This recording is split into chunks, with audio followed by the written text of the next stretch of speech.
नमस्कार, आप देख रहे हैं आई रिपोर्टर लाइव। खबर है मध्य प्रदेश जिला रीवा से।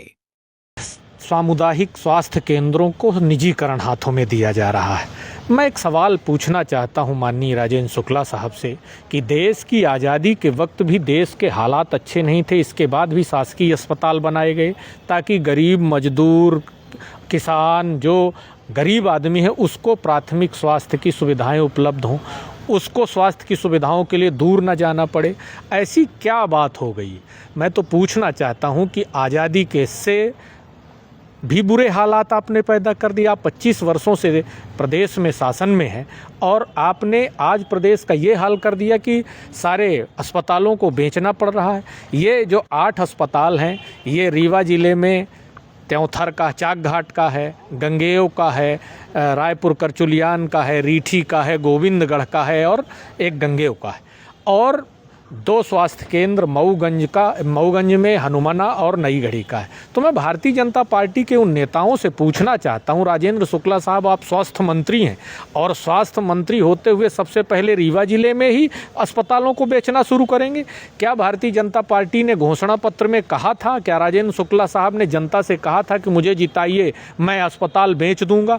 क्या आपके प्रदीप पटेल जी ने घोषणा पत्र में कहा था कि आप हमको जिताइए, हम हनुमाना का स्वास्थ्य केंद्र बेच देंगे? क्या सिद्धार्थ तिवारी जी ने चुनाव लड़ने से पहले कहा था कि चाक घाट का स्वास्थ्य केंद्र हम बेच देंगे, आप हमको जिताइए? क्या श्री नरेंद्र प्रजापति जी ने ये कहा था कि मुझको जिताइए मैं गंगेय का स्वास्थ्य केंद्र बेच दूंगा? क्या आदरणीय नागेंद्र सिंह जी ने ये कहा था कि आप हमको जिताइए तो गोविंदगढ़, रीठी और रायपुर करचुलियान के स्वास्थ्य केंद्रों को हम बेच देंगे?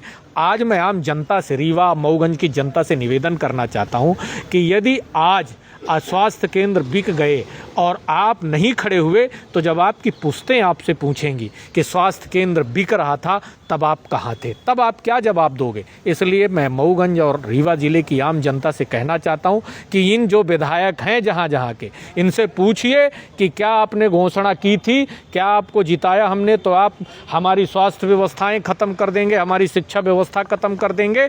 इसलिए मैं कमिश्नर साहब के पास आया हूँ कि जनता के गरीब आदमी मर जाएगा, जिसको 2 वक्त का खाना नहीं मिल रहा, वो स्वास्थ्य के लिए नागपुर जबलपुर नहीं जा पाएगा, रीवा नहीं आ सकता। इसलिए इन प्राथमिक स्वास्थ्य केंद्रों को न बेचा जाए। नहीं तो ऐसा क्या भारतवर्ष में कहीं है लागू?